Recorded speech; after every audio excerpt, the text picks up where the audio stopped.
welcome back to my channel. It's been quite a while since I have uploaded any video. Honestly, I have been more like busier with the other channels, which is not easy, like running three channels and stuff. And I have somehow let go of this channel, not really focus on this channel that much because I feel like I have talked a lot about different topics related to muscular dystrophy. I feel like I have touched base with all the topics, I feel like. And I haven't really like researched honestly more topics. Yes. Most of the time it's the same thing that I already talk about and I don't want to make it feel like I keep repeating the same things over and over.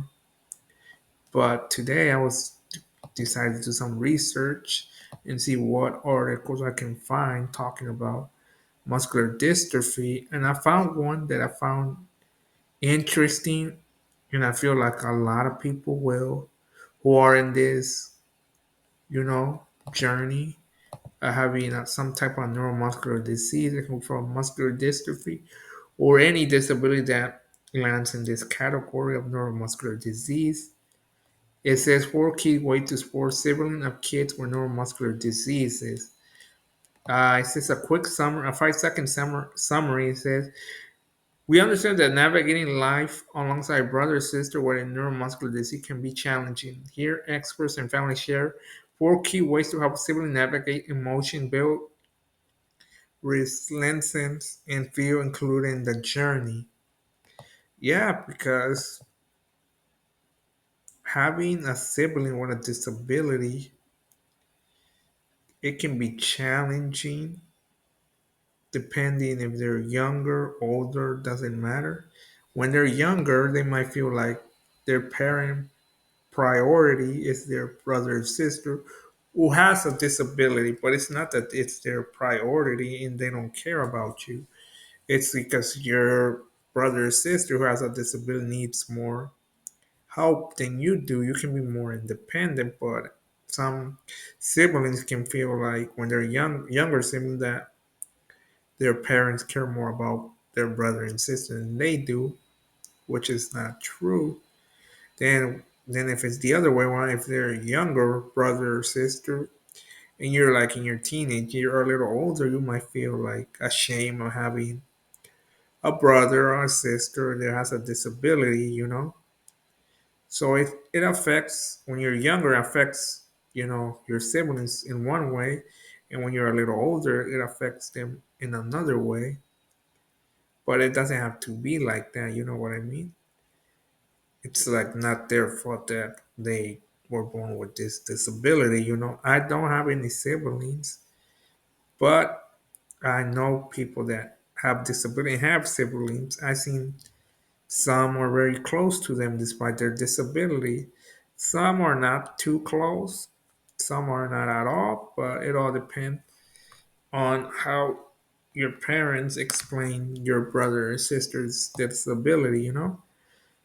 It says when a child is diagnosed with neuromuscular disease, it impacts the whole family, including siblings.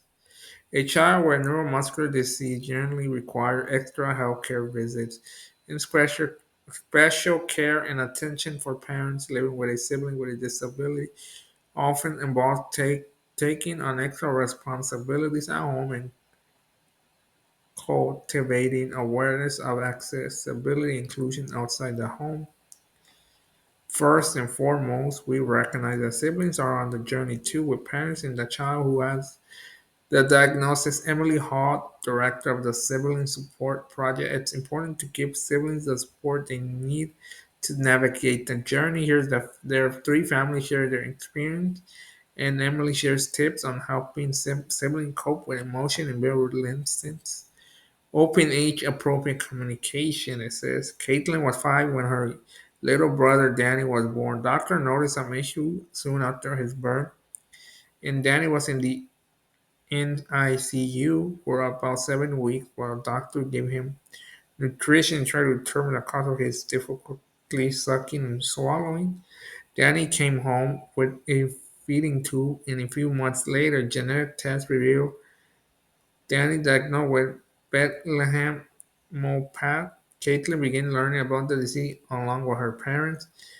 Monica Ramos and Kent Shum of San Antonio, Texas. We explained things to her in a very open manner, Monica said, even before they knew the diagnosis. They tried to get Caitlin the information they had in terms she could understand. Danny then cried much because he was so tired and it was hard for him to even move the muscles in his face to smile. Caitlin didn't know what to make of that until we explained there's something inside him that's not working. We don't know what it is, but we're trying to find out. Once they had a diagnosis out specialized neuromuscular care for Danny, they brought Caitlin to doctors about so she could hear what the doctor had to say. We had a wonderful developmental penetration and nurse practitioner, and they were explaining things to her. They also explained to her that she would tell her, "You can help him by holding him is this way." Just little things to make part of the process, Monica said. Jessica and Ryan Hubbard of Knoxville, Tennessee, parents to Emily and Deacon, who lives with Duchenne muscular dystrophy, DMD for short, also handle their daughter's curiosity by providing as much age-appropriate information as possible. When Deacon was diagnosed as a toddler, Emily was 7. They explained that Deacon could run fast, couldn't run fast or climb stairs because he has special muscles. A few years later, Deacon received a new gene therapy, and Emily started asking more in-depth questions. Jessica sat at the computer, where Emily helped her conduct research on DMD and genetic therapy, guiding her daughter to website and videos that had vetted beforehand. Before starting a research session, Jessica asked Emily about her specific concern. Emily was worried that therapy would hurt her brother. We did read about a couple of clinical trials that have some adverse effects and did that on purpose so she could see how many boys went through the therapy and that only a few had problem with it and it wasn't terrible and they were okay. Jessica says I wanted to help erase her worries, but I didn't want to promise everything would be perfect because that's not accurate. Expert advice: siblings need real information about diagnosis. We know from research that siblings have many of the same questions and concerns. As parents, says Emily on the Sibling Support Project, siblings need the same kind of information as parents but in age appropriate language. I feel like that's accurate because not just for siblings or for parents, but also the person who's diagnosed with this because if you like don't tell them the information it makes things harder. I know it can be like overwhelming to find like the right you know words to explain to your son, daughter, your other kids, family members who have questions. But just being honest with you know researching real information. Like each age, I feel like there's ways for each age to understand. I mean, when you're a kid, maybe you need like a video, with an animation, to explain. Then as a teenager, maybe you need a little bit more. Then a video, you need more like hands-on, explanation. And as you get older, obviously you need to really dig deep into this. Emily recommends your neuromuscular care team for help explain information on neuromuscular diseases and therapy at your child's level. That's a good thing to do. Sometimes parents don't share information about disease because they don't want to worry or confuse their child. They realize that neuromuscular disease happens not just to one person but to everyone in the family, says Emily says. By not talking with some parents may inadvertently send them that this is something we don't talk about and it's not okay to ask questions. She's conscious that when kids don't have accurate information, they tend to put the pieces together themselves. Children, especially young children, may come to conclude that don't make sense, leading to fear or guilt.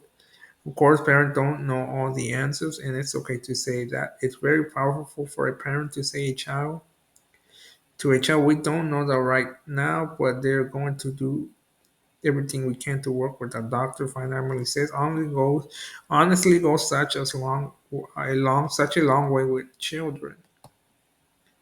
Many paths to inclusion, it says. When Danny was a baby, Caitlin always wanted to be there during his physical speech and feeding therapy session. The therapist would allow her to participate, which helped her understand that this is not a little kid taking all of the mom and dad's time because they love him more. He needs that help, Monica says. Danny was also including Caitlin activities. We would take him in his feeding pump and IV poles to her little league game. Monica said it was not easy, but that made them feel connected. Now, 13-year-old Caitlin is competitive gymnastics, and the whole family travels around Texas and the country for her competition. Danny has a special shirt that he wears for her meets, and he's right there yelling and screaming when he sees Caitlin, Monica says.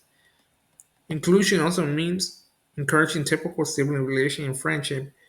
Kara, 15, and Amalina, 11, who live with Colgan, 6, related dystrophy, have their own groups of friends. Their parents, Amy and Jason Johnson of Nashville, Tennessee, has always encouraged each of them to include the other when playing with friends. Recently, Kara wanted to go to the mall with a friend, and Jason offered to give them a ride. If Emmeline went with them, they all three had a good time. Emmeline was strolling around in her electric wheelchair with the two older girls, and they were shopping together, he says. Expert advice get siblings involved in important conversation activity. According to Emily, the sibling support party. Siblings need to be included in conversation about the diagnosis and treatment plan. This allows them to ask questions and better understand their brothers or sisters' needs. A sibling might take an activity interesting in their brothers or sisters, but their role may change over time as they can involve in their own activity. This is natural and they should be encouraged to pursue their interests. Sometimes siblings feel guilty for doing things their brother or sister can't. We present really as being on a spectrum. We all have things we are good at and things we need help with, and we try to normalize that. Emily says we could say to a sibling, "You might learn to ride a bike first, and maybe your older brother would not be able to ride a bike, but there are things he can do really well." It's also important to look at each child as an individual and consider their unique needs. How you support each child, how they support each other may look different based on what works for your family. Handling big emotion. According to her mom, Jessica, Emily has always been a worrier, but her anxiety got worse after her brother was diagnosed with DMD. At that point, she started seeing counselor. Jessica said, "I'm not sure there are things she doesn't want to tell me because she doesn't want to worry me. Having someone else to talk through that with has been really beneficial for her." Sharing parents' attention is a natural source of conflict with the sibling. When a sibling with neuromuscular disease needs extra care, those feelings can be heightened. When Caitlin started middle school, Monica says the issue came to a head. She started getting more moody, and we tried to ask her what's going on. Caitlin told her friend that she felt she couldn't talk to them because they were so busy with Danny. Monica and Kent immediately started setting outside time to spend with her one on one. There would be time for just the two of us to talk and connect. Where I was taking her out for a pizza or spending time with her at her gymnastics practice, Monica says. And there were times when she and her dad would go to breakfast together. Amy also takes a break to give Kara one-on-one time. Emil has a long bedtime routine, which involves Amy stretching her legs, setting up her breathing machine. I'm in Emily's bedroom for a while, so when I go to Kara's room to say goodnight, she wants me to sit down and talk. Amy said it's the end of my day and I'm tired, but I know it's important, so I'll sit down and listen to whatever she wants to bring up. Taking that time to sit and talk with her is always worth it. Amy acknowledged that Emmeline medical care can take a lot of time. One way she addressed that is by scheduling Kara's healthcare appointments separately from her sister, even if it's less convenient. I want Kara to know that she has every right and should take care of herself, she says. Her health is just as important as Emmeline's. It also said experts advise help siblings talk about their feelings and know it's okay not to be okay. Having a sibling with neuromuscular disease can bring up big feelings. big feelings, and sometimes kids need help coping with them. I think therapy can be great for tool for siblings. And Emily and of the sibling support projects may be appropriate if you notice a change in their behavior or if they are acting out to get attention. But even if a sibling is not exhibiting those behaviors, it's important to check in with them. Sometimes a sibling in a class overachiever, they're getting good grades, they're participating in activity, they have friends, but they might be putting pressure on themselves to be the perfect kid, so as not to put more burden on their parents. We want to encourage their achievement, and we also want to let them know that it's okay not to be okay all the time. Setting outside special time with siblings is a great way to give them the attention they need and do those check-ins. The reassuring message for parents that is that a little time we can go a long way with siblings. Emily says it might be something as simple as bringing a siblings on a trip to the grocery store and finding ways to make it fun, play a game in the store, or stop for a treat afterwards. It might be letting the siblings stay up 20 minutes after you put your child to bed and doing a puzzle reading together. Siblings will appreciate those small consistent gestures. Planning for the future. While children typically live in the moment, having a sibling with neuromuscular disease may lead them to take ahead. Or Jessica was surprised when Emily seemed concerned about her brother's future in third or fourth grade. She started asking questions like, what will happen to him? Will he always be in a wheelchair? Jessica and Ryan addresses Emily's question with help from the decision doctor and told her when they didn't know the answer. Emily's 11 now, and at this one, she's fully aware of Decon's DMD, and she knows what the future could look like. Jessica said, Monica and Kent know that Danny's future also affects Caitlin, who is close to her brother. The family jokes that Caitlin will take Danny to college with her because they don't want to be separate. In fact, Monica and Kate want her to have the opportunity to go to college and experience young adulthood without being a caregiver. We have a paperwork set up for Danny should anything happen to my husband and before he comes of age, or if he's not able to support himself, she said, we want Caitlin to be able to have her own life and do what she needs to do for herself. Experts by start long-term care discussion early. Every young sibling are thinking about the future care of their brother and sister, said Emily on the Sibling Support Project. They tend to realize early that they're likely the next generation of caregiver. Emily recommends bringing to think about the future and early involvement sibling in those discussions. Transition points are natural times to start these conversations, as asking a sibling for their input before an IP meeting or the beginning of the school year. It can be difficult to talk about the long-term future, but discuss the unknown and challenge as well as each family member priorities and hope helps a family be ready for whatever may happen. The reality is that more siblings will step into that role of caregiver at some point, Emily says. If you have a voice and choices along the way, we come to that role with much more willingness and capacity because we can provide for it. It says something, the last part of the article saying, in their words, we advise we would you give other parents. It says, we always want to pay attention more attention to the one that we believe needs us more because they have a neuromuscular condition. But in reality, is that a lot of times they're not dependent on us as we think they might be. It's important to let go a bit and see what happens. Not only does that help the child, but that helps you as a parent and a spouse, and it helps your other child. That's one of the advices one of the parents gave. Sibling needs support for their mental well-being. They might not be verbalize what they're feeling. They might be internalizing a lot. So it's even more important as they're developing to take care of their mental health and make sure they have an outlet to speak about it. I think taking care of others of ourselves and our kids seeing their parents do this is important. We try to exercise. If we go out on dates or run errands together for all kids, but especially siblings, it's important to know they should take care of themselves too. And lastly, it says find ways to incorporate everybody, make sure everybody feels comfortable and gets to do things they want to do.